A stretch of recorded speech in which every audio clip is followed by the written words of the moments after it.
آسمانوں میں عدل کی استطاعت نہیں، کسی نے کہا ہے جاہل آسمان. پہاڑوں میں نہیں ہے، کسی نے کہا ہے جاہل پہاڑ.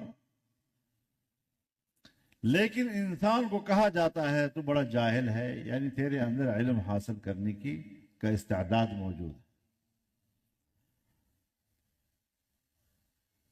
جہولا، انسان کو کہا گیا کہ انسان ہی ہے کہ جس کے اندر علم کا استعداد موجود ہے.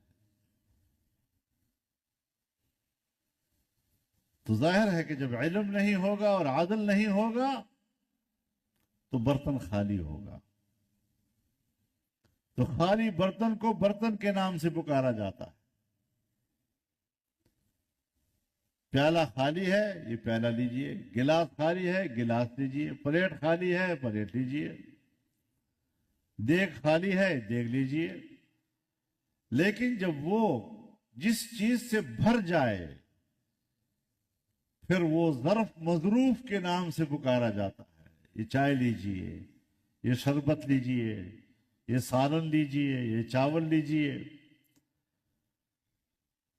تو انسان جب خالی ہے تو پھر ظلوم ہے، خالی برتن ہے تو پھر جہول ہے. لیکن ان کے اندر استعداد موجود ہے علم حاصل کرنے کی، عدل برپا کرنے کی. تو اس کے لیے پھر محنت اور جدوجہد کرنی پڑتی ہے. یہ کسبی چیزیں ہیں. انبیاء کے لیے تو وہ بھی ہے، لیکن